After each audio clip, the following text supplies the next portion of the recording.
Halo Sobat Talk In, selamat datang di episode terbaru podcast Talking Industri yang dipersembahkan oleh AIUEO Communication.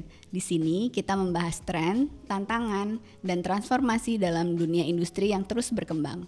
Hari ini kita mengupas topik yang sangat relevan, yaitu transformasi energi dan peran digitalisasi. Dunia memang sedang bergerak menuju energi yang lebih bersih, efisien, dan juga berkelanjutan.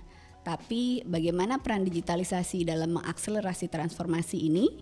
Nah, untuk menjawab pertanyaan tersebut, kita beruntung sekali kedatangan narasumber spesial Bapak Salis Aprilian selaku founder dan CEO Digital Energy Asia dan Managing Director PT Proteknik Utama. Beliau adalah sosok yang visioner dalam dunia energi digital yang akan berbagi wawasan mendalam dan juga pengalamannya selama bertahun-tahun di industri ini. Nah, jadi siapkan diri Anda untuk percakapan yang inspiratif dan penuh wawasan ini. Yuk kita mulai percakapannya. Halo Pak Salis. Halo. Selamat pagi Pak. Selamat pagi Yuni. Gimana Pak perjalanannya? Alhamdulillah baik. Cukup singkat juga dari rumah ke sini ya. Iya. Jadi kita udah lama bertemu sebetulnya ya Pak ya, dari tahun berapa ya, 2010 ya Pak ya. Saya waktu zaman jadi jurnalis kebetulan, terus ketemu lagi di 2022. Udah lama banget, sekarang dipertemukan lagi di 2025 gitu. Makasih loh Pak udah meluangkan waktunya gitu. Kita langsung mulai aja. Di sini ada Pak Salis. Pak, boleh diceritakan sedikit nggak Pak, bagaimana perjalanan karir Bapak nih dari seorang engineer ya Pak ya, kemudian memimpin di berbagai perusahaan di sektor energi gitu, dan sekarang Bapak mendirikan Digital Energy Asia. Boleh sedikit diceritakan sedikit Pak? Baik Uni dan para pemirsa semua ya. Jadi karir saya dimulai dari latar belakang pendidikan saya sebetulnya. Jadi saya S1, S2 dan S3 di teknik perminyakan. Jadi atau petroleum engineering. Jadi ini kalau orang bilang apa, garis lurus gitu. S1, S2, S3 di teknik perminyakan. Nah, saya mulai berkarir dulu pernah kerja di Lemegas sementara, kemudian sewaktu ada pembukaan di Pertamina, saya kerja di Pertamina dan diterima itu sebagai ahli teknik lapangan atau ATL di lapangan yang jauh dari Jawa, yaitu di Kalimantan Selatan di Tanjung. Nah, dari sana awal karir saya, kemudian mendapat beasiswa S2 dan S3 di teknik perminyakan ITB dan di Texas A&M University. Kemudian masuk ke manajemen itu mulai di Prabu Mulih. Jadi waktu itu saya sebagai sebagai manajer pengembangan.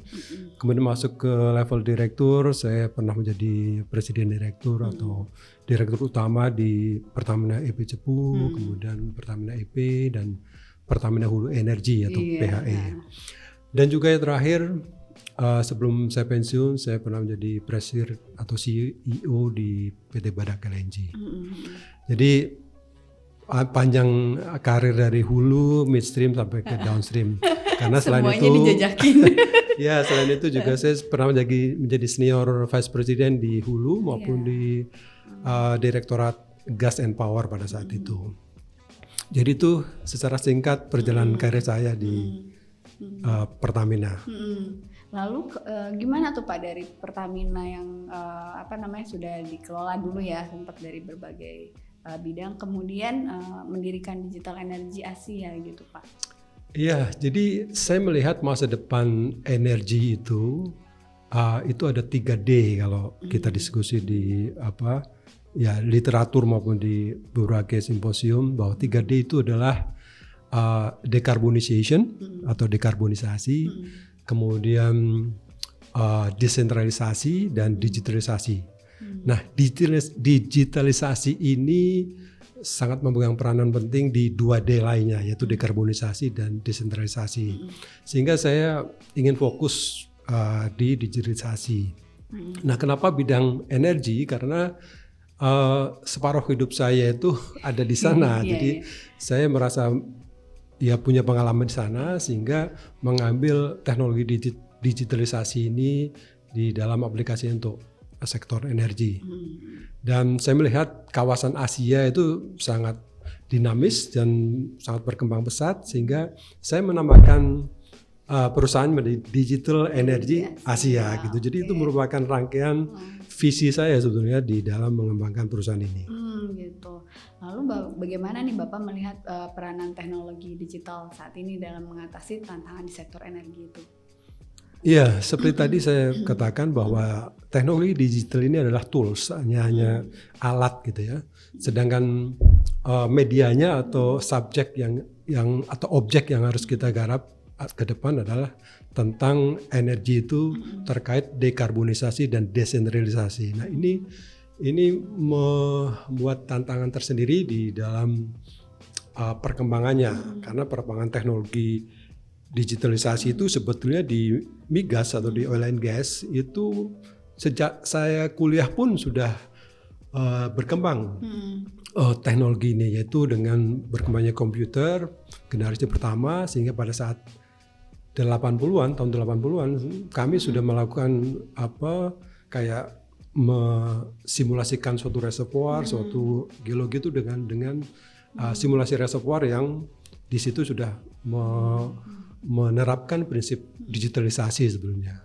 Jadi tantangan ke depan karena berkembangnya teknologi digital ini, apalagi ada AI, kemudian ada IoT dan sebagainya, ini bertambah perannya di dalam pengembangan energi ke depan. Gitu. Jadi bagaimana cara perusahaan ini untuk mendukung efisiensi operasional gitu Pak di sektor energi melalui teknologi seperti AI, IoT atau blockchain? Iya, kami bekerja sama dengan partner teknologi provider. Jadi dulu pernah kita mengembangkan suatu sistem yang kita sebut sebagai sistem pintar untuk monitor dan optimalisasi produksi, yang kami sebut sebagai IPMOS, jadi Intelligent Production Monitoring and Optimization System. Nah, ini sudah diterapkan di suatu lapangan, dan dengan partner lain kita juga mengembangkan data analisis. Jadi disitulah kami mencoba berkontribusi dalam bidang energi. Gitu. Oke Pak, kalau boleh tahu nih Pak, sudah ada inovasi apa sih Pak yang dihasilkan dari Digital Energy Asia gitu Pak sejauh ini? Iya, jadi memang kami awalnya fokus pada advokasi, kemudian kayak mengadakan training, lebih ke upskilling untuk teman-teman mahasiswa dan juga pekerja baru di suatu perusahaan migas. Nah, kami sudah tadi saya sebutkan membuat konsep dengan partner tentunya, karena kami hanya perusahaan kecil, dengan partner teknologi provider membuat sistem tadi monitoring dan optimalisasi produksi.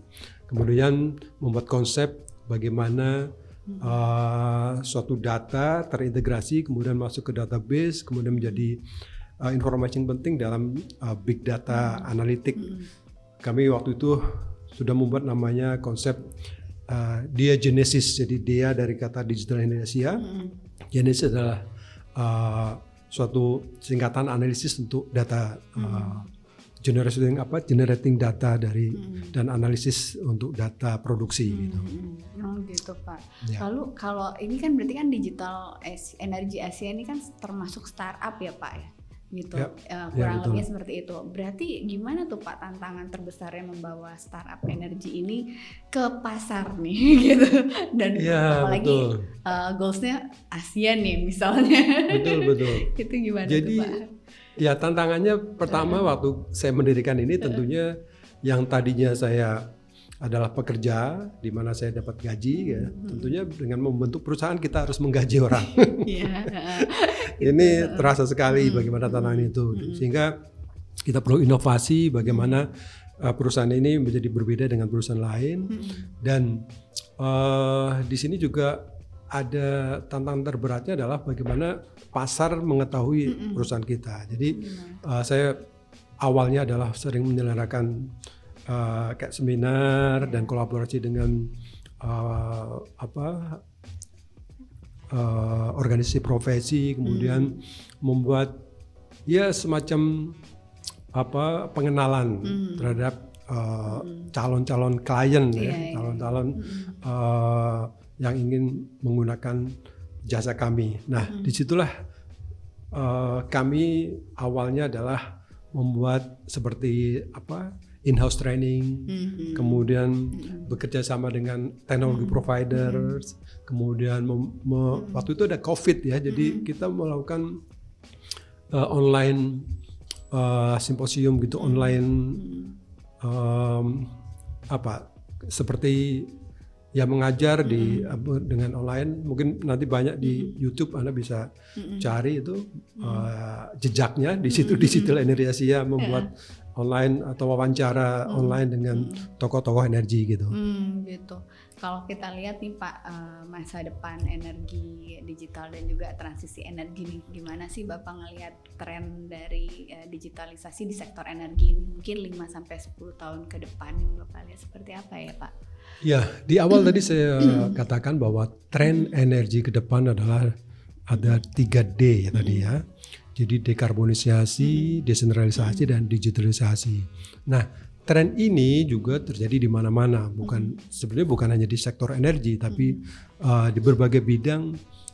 Digitalisasi ini menjadi sebagai faktor pendorong efisiensi dan juga peningkatan kapasitas produksi dan juga meminimalkan risiko. Jadi saya kira tren ke depan bahwa teknologi digital itu akan makin berperan untuk hal tadi, efisiensi, peningkatan kapasitas atau produksi, dan meminimalkan risiko, karena dengan mengaplikasikan atau menerapkan teknologi digital ini lebih certain, lebih pasti gitu ya, prediksi lebih pasti, apalagi dengan menggunakan AI ini sangat menguntungkan bagi perusahaan. Lalu bagaimana sih Pak Digital Energy Asia ini dapat menjadi pemain utama nih di ekosistem energi digital di Asia? Ya, sebetulnya kami cita-citanya atau visinya tidak terlalu muluk gitu, karena kita memang perusahaan kecil, tapi setidaknya dapat mendorong suatu istilahnya suatu pandangan atau literatur yang kita buat, kita membuat seperti tulisan, opini, buku, atau bahkan in-house training, kemudian membuat suatu konsep tentang digital energy, dan ini mensosialisasikan lewat media sosial tentunya sangat banyak, kemudian mengadakan tadi training untuk pekerja baru, bagaimana penerapan digital energy ini atau digital teknologi ini akan memudahkan mereka untuk bekerja dan meningkatkan produksi, meningkatkan kehandalan, meningkatkan keakuratan, paralel dengan itu menurunkan biaya dan efisiensi. Gitu ya Pak. Kalau Bapak lihat nih sebetulnya terkait masa depan energi digital ini gitu, ada nggak sih Pak langkah konkret dari pemerintah yang perlu dilakukan gitu, dan juga industri ya, untuk mendukung transisi energi ini gitu? Mungkin ke energi terbarukan juga gitu. Ya, transisi energi. Kalau kita bicara transisi energi, itu Indonesia itu sebenarnya memiliki banyak sekali potensi energi di Indonesia. Anda bisa sebut energi apa saja di dunia itu di Indonesia ada, gitu ya. Dari batu bara, minyak, gas, panas bumi, bahkan sampai nuklir. Itu potensinya ada. Cuman ini belum dikelola dengan baik. Dan orang lebih fokus bagaimana undang-undang migas gitu ya, yang didiskusikan di DPR dari 2001 sampai sekarang 2001. Masih belum ada yang baru. Orang fokus ke sana, padahal menurut saya, yang saya selalu katakan di berbagai forum, yang penting kita bisa sebetulnya memperbaiki apa yang kita sudah punya adalah undang-undang energi. Karena apa? Migas hanya salah satu bagian dari energi. Dan Indonesia juga tidak sekaya katakanlah Arab Saudi atau Amerika yang memiliki cadangan besar. Indonesia cukuplah untuk menghidupi atau katakanlah swasembada di dalam negeri. Nah, cuman ini peran dari migas ini kan ada kaitannya dengan energi lain, seperti tadi disebutkan energi baru terbarukan, yaitu seperti panas bumi, air, angin. Nah, ini bagaimana cara formulasikan, bagaimana mengembangkan perencanaan yang baik untuk berbagai macam energi ini. Saya selalu mengatakan bahwa pemerintah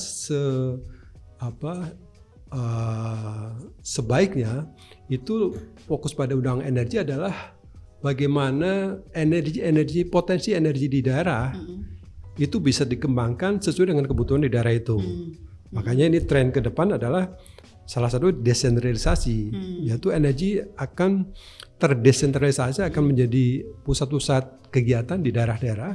Misalnya di Jawa Barat yang memiliki banyak gunung dan sudah dikembangkan, panas bumi seperti di Kamojang, Wayang Windu dan sebagainya, itu sebaiknya menggunakan panas bumi gitu. Jadi jangan lagi menggunakan solar atau bahkan batu bara di daerah situ gitu. Jadi pemerintah sudah harus memetakan, jadi merubah lagi istilahnya roadmap atau peta jalan energi ke depan, karena kita cita-citanya kan menjadi Indonesia emas di 2045. Nah, disitulah peran pemerintah dan DPR tentunya membuat suatu roadmap yang lebih faktual, lebih realitas, melihat perkembangan penduduk, bertambahnya populasi, kemudian kebutuhan tadi energi ke depan. Jadi kita belum tahu nih di 2045 itu kebutuhan energi apa gitu, karena kita tahu penduduknya akan besar, kemudian kebutuhannya, suplainya seperti apa. Nah, saya sering mengatakan coba kita buat suatu roadmap yang isinya itu the right energy in the right place gitu, at the right time. Jadi kalau misalnya di situ adanya angin atau matahari, misalnya di Sumbawa atau di NTB gitu ya, itu di sana nggak ada migas katakanlah, yaitu dengan lokal atau lokal energi di sana itu apa, potensi energi apa di sana, maksimalkan. Kalau perlu disubsidi ya subsidilah itu, karena mungkin pada awalnya mahal, tapi begitu nanti banyak customernya atau kita punya sistem yang baru dengan teknologi tadi, mau digital teknologi, mau teknologi yang lain, itu akan murah dan akhirnya akan terjangkau oleh masyarakat. Karena kita jangan lupa ada trilema energi itu, yaitu faktor-faktor di dalam energi itu ada availability, kemudian affordability, gitu. Sehingga kalau ada energi di situ, kalau yang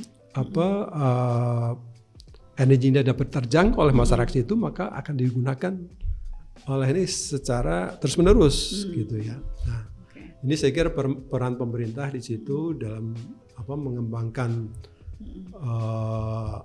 strategi energi ke depan itu harus mengikutkan suatu filosofi dasar bahwa energi ke depan adalah bagaimana kita mereduksi karbon, bagaimana mendesentralisasi dan menggunakan teknologi digital untuk mengembangkan itu semua gitu. Oke, kita masuk ke isu-isu terkini nih ya.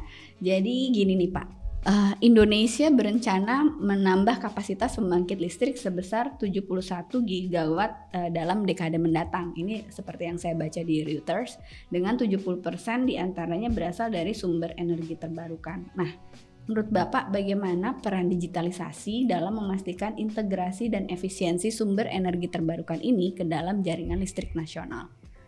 Ya, tadi saya sudah singgung juga peran teknologi digital itu untuk optimalisasi produksi, kemudian ada juga peran sebagai meminimalkan risiko, karena risiko nggak bisa dihilangkan tapi bisa diminimalisasi.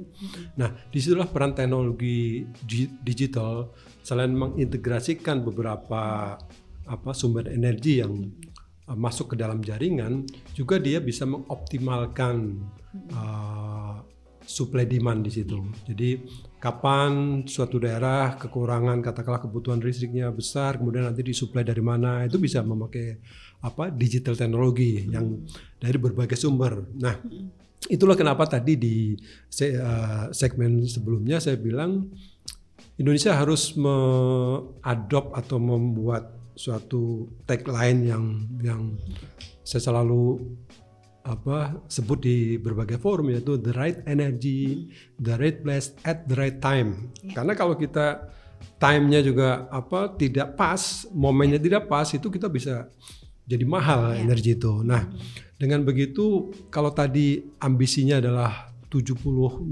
gigawatt ya, itu ke depan dalam 10 tahun ke depan, saya kira masih memungkinkan karena tadi saya bilang bahwa Indonesia itu punya berbagai sumber energi, potensial sumber energi. Selain Indonesia di Ring of Fire, dikelilingi oleh gunung api, di situ ada potensi panas bumi dan itu yang belum dikembangkan. Nah, panas bumi itu kan tidak bisa diekspor. Listrik itu dari panas bumi kan ya untuk lokal itu. Jadi bagaimana mengoptimalkan panas bumi katakanlah di berbagai daerah yang memiliki potensi panas bumi itu, kemudian nanti ditambah lagi dengan mungkin angin atau air, gelombang laut, bahkan nuklir itu sekarang kan sudah dikembangkan ya. Thorium yang nuklir yang aman itu bisa menjadi satu ada base load-nya, misalnya menggunakan masih menggunakan katakanlah fosil, tapi pada saat dia bertambah awalnya begitu, maka bisa ditambahkan dengan katakanlah panas bumi dan sebagainya. Nanti dibalik katakanlah 20% hanya dari fosil, kemudian yang 80% dari berbagai macam energi. Nah, itu hanya bisa kalau ada suatu koordinasi dalam pemerintah ini, yaitu koordinasi di satu pintu tentang energi. Jadi kalau dulu pernah ada merge antara PGN dan Pertamina, mungkin ingat ya, itu hanya untuk mengatasi gas gitu ya. Tapi PLN belum diikutkan. Nah, padahal PLN itu sebagai off-taker yang cukup besar untuk gas, tapi seringkali tidak match dengan supply demand gas di Indonesia. Begitu juga PLN harusnya tadi menggunakan energi yang ada di tempat itu. Jangan sampai katakanlah di Jawa Barat yang tidak ada batu bara, kemudian membawa batu bara dari Sumatera ke sana untuk katakanlah pembangkit di sana. Atau tempat lain begitu. Padahal di situ ada potensi local energy yang bisa dimanfaatkan. Jadi peran teknologi digital bisa mengoptimalkan itu semua dengan membuat efisiensi kerja dan juga tadi memonitor dan optimalisasi dari supply demand yang ada di daerah itu. Oke. Gitu. Lalu seperti yang tadi dibilang juga kan dari Reuters, di sini di AP News juga diceritakan bahwa Presiden Prabowo Subianto mengumumkan rencana untuk menghentikan semua pembangkit listrik berbahan bakar fosil dalam 15 tahun ke depan dan membangun lebih dari tadi 75 gigawatt energi terbarukan. Nah, menurut Bapak nih tantangan utama yang dihadapi dalam target ambisius ini tuh apa sih Pak, dan bagaimana digitalisasi dapat membantu mengatasi tantangan tersebut gitu? Iya, jadi kalau menghilangkan sama sekali energi fosil di dalam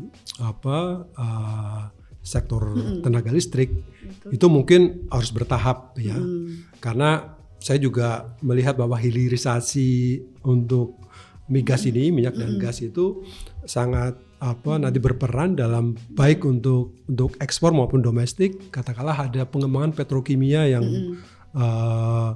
banyak gitu, kemudian sisi transportasi juga mungkin akan berkurang gitu dengan adanya mobil listrik dan sebagainya. Tapi jangan salah, sumber listriknya juga harus dipikirkan gitu.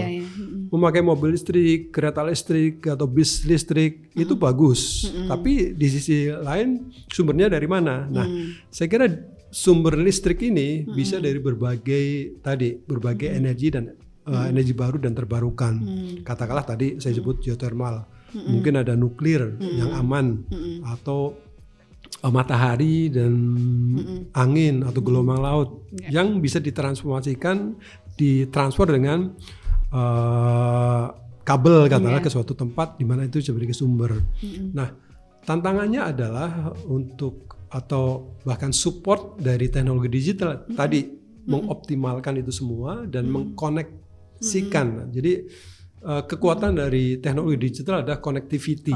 Di mana kalau satu tempat ke tempat lain itu kalau terkonek itu bisa dioptimalisasi, dan kalau kita sudah mengetahui datanya, data itu bisa diserap atau bisa diambil kemudian dikelola di database yang namanya big data itu, sehingga bisa memudahkan orang bekerja di sana, orang bisa mengoptimalkan tadi supply demand-nya seperti apa, dan kemudian perusahaan-perusahaan juga bisa melihat potensi mana yang kurang, potensi mana yang berlebih.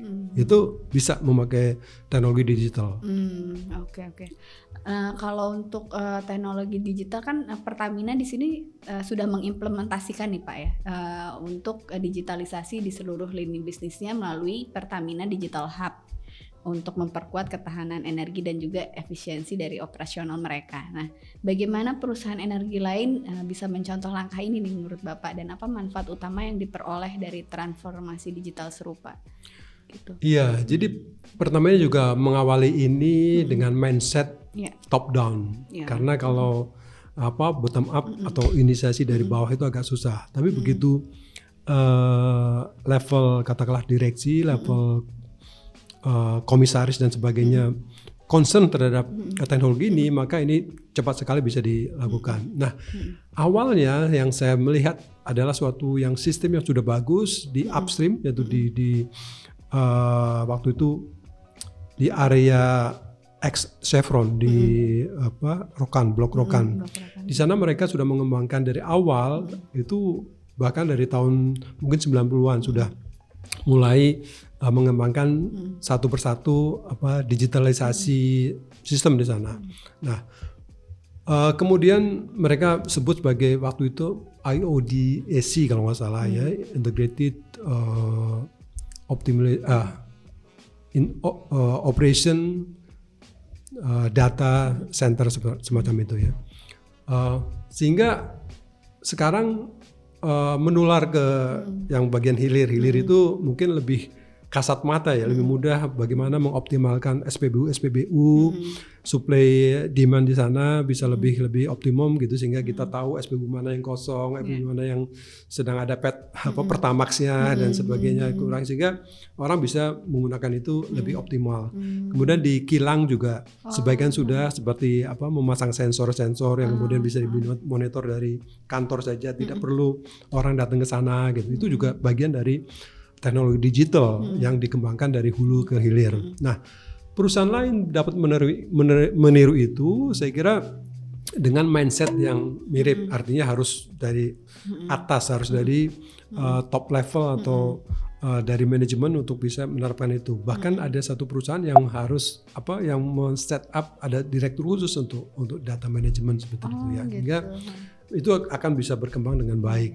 Karena ini bukan kemudian jadi mengurangi orang atau pekerja di situ, tapi pekerja lebih kreatif ya, efisien. Karena kerjanya efisien, dia lebih banyak bisa berpikir inovatif untuk bisa mengembangkan katakanlah kalau di hulu ya bagaimana mengembangkan lapangan itu lebih baik lagi, meningkatkan produksi, menerapkan teknologi apa yang cocok di sana dan sebagainya. Jadi orang-orang bukan lagi mengoleksi data atau bahkan tiap hari membuat laporan memakai Excel gitu ya, tapi sudah mendapat suatu kesimpulan dari AI system, dari digital system, bahwa hari itu dia akan mengerjakan apa. Nah, disitulah improvisasi atau peran dari pekerja bagaimana membuat sistem ini berjalan dengan baik dan makin lama meminimalkan risiko dan efisiensi kerja itu sangat meningkat gitu. Itu juga yang dilakukan Digital Energy Asia Pak ya? Ya, kami hanya membuat konsepnya, kemudian menawarkan ke perusahaan, dibantu oleh partner kami sebagai teknologi provider. Jadi kami dari sisi mungkin softwarenya saja gitu ya. Apa idea, kemudian kalau ada customer yang kemudian ingin menggunakan itu, ya kami bekerja sama dengan partner teknologi provider. Oke. Lalu tadi Bapak sempat menyinggung untuk peran kolaborasi nih lintas sektor nih antara pemerintah, perusahaan juga gitu dalam mempercepat inovasi di sektor energi. Efektifkah Pak sejauh ini? Iya, karena kan kalau kita lihat sendiri kalau lagi RDP juga berbeda nih. Ya betul. Sebetulnya kolaborasi yang baik dalam teori maupun prakteknya ya, apa yang disebut sebagai ABG atau ABG kalau kita sebut ABG. Jadi kolaborasi antara akademia atau akademisi kalau di Indonesia ya. Kemudian B-nya itu bisnis, yaitu perusahaan-perusahaan, orang entrepreneur dan sebagainya, dan government atau pemerintah. Nah, kolaborasi ABG ini akan menguatkan, mendorong bahkan kolaborasi yang lebih bagus lagi. Sehingga nanti kalau pemerintah mengeluarkan kebijakan, dia harus berdiskusi dulu dengan pelaku bisnis, kemudian dengan akademisi. Artinya kalau pelaku bisnis bilang, wah ini nggak bisa diaplikasikan di ini, walaupun katakanlah akademisi bilang itu bagus untuk diterapkan, tapi kalau itu nggak menguntungkan, maka kebijakan itu akan tidak bisa dieksekusi. Nah, saya sering mengatakan juga dalam suatu forum, kita perlu ada aspek tekopel namanya kalau kolaborasi. Tekopel itu singkatan. Itu apa tuh Pak? T-nya itu technical.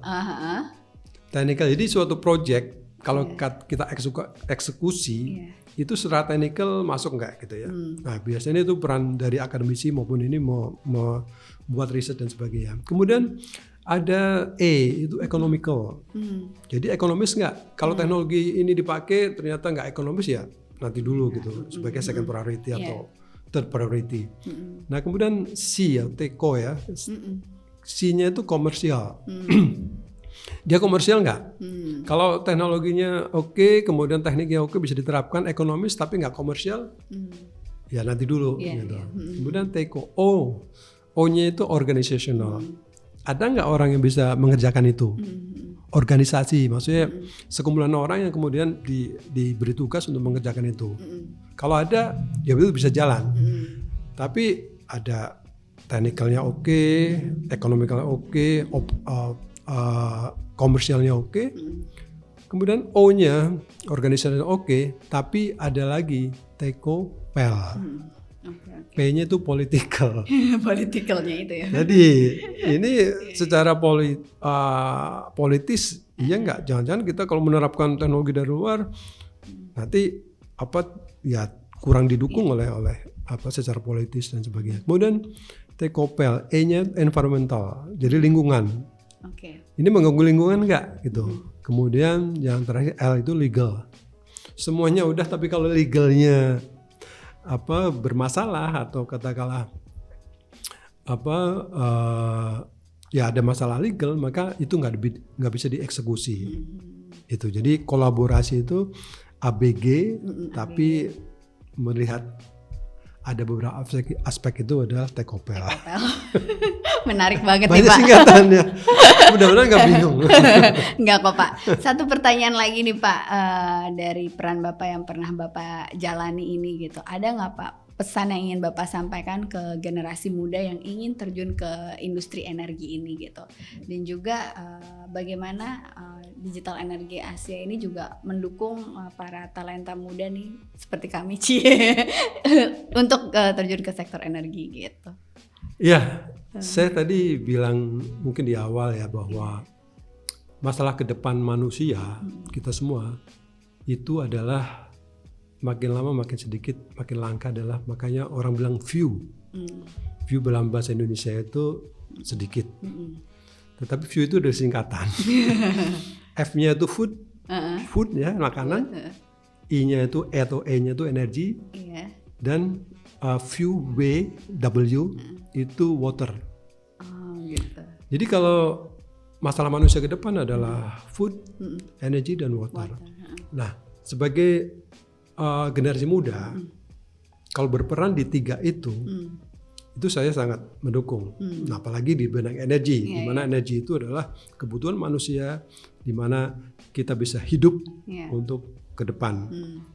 Nah, untuk mengelola air juga dengan energi dan sebagainya. Nah, saya mungkin ya bukan pesan tapi sharing aja bahwa bidang energi itu perlu ketekunan memang. Apalagi di migas. Kita menemukan sekarang baru diproduksi mungkin 5-10 tahun yang akan datang. Kemudian kita menemukan teknologinya belum tentu bisa ini karena mahal. Karena kita biasa mendengar bidang migas atau energi itu adalah padat modal, itu mahal ya. Padat teknologi gitu ya. Padat karya. Jadi banyak harus bersinggungan dengan banyak orang. Nah, kalau udah tekun kemudian Anda yang mau terjun ke sektor energi itu juga harus punya passion gitu ya, karena Anda akan tidak bisa menikmati kalau tidak ada passion untuk masuk itu. Kemudian Anda harus punya talenta atau talent. Anda harus kuasai 1-2 bidang di bidang energi. Apakah itu kalau Anda dari komunikasi juga bisa ada kefahaman atau pengetahuan tentang energi, itu harus dipelajari dulu gitu sebelum Anda terjun. Kemudian kalau Anda di bagian teknik, Anda punya satu keahlian, teknik mesin, teknik katalah perminyakan, teknik reservoir, geologi, harus punya satu. Kemudian tapi jangan satu aja gitu. Anda juga harus punya pengetahuan walaupun hanya permukaan, tapi Anda harus bisa melihat pengetahuan Anda, harus bisa melihat partner Anda itu dari mana gitu. Misalnya dari jurnalis, paling nggak saya tahu istilah doorstop gitu, istilah wawancara seperti apa, atau menganalisa jurnalis, atau saya berurusan dengan bagian sosial, saya paling nggak tahu lah tentang ilmu sosial.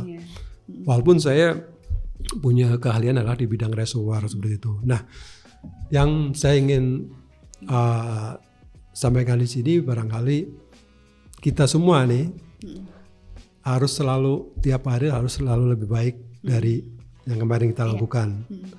Karena hari esok juga harus lebih baik dari hari ini. Itu sabda Nabi itu. Jadi apa yang kita buat hari ini belum tentu kita bisa nikmati hari ini, tapi mungkin ke depan oleh anak cucu kita. Karena bidang energi, nah ini yang mau terjun bidang energi, harus punya mindset, pola pikir bahwa energi itu kita pinjam dari anak cucu. Bukan milik kita, bukan warisan nenek moyang, tapi kita pinjam dari anak cucu. Sehingga apa? Kita dalam mindset, kita harus sustain, harus bisa menggunakan energi itu efisien, barangkali irit untuk keperluan generasi mendatang. Barangkali itu yang bisa saya sampaikan. Iya, jadi sobat energi nih, kita udah di penghujung sesi. Jadi kesimpulan yang saya coba lakukan adalah tren energi ke depan itu terdiri dari 3D ya Pak ya, dekarbonisasi, desentralisasi, digitalisasi dalam mendukung energi Indonesia. Dengan kolaborasi untuk mensupport juga mengkoneksikan dengan manfaat potensi energi lokal secara optimal gitu. Oke, makasih Bapak. Terima kasih Sampai Uni. jumpa. Sampai juga. AIUEO. AIUEO ya.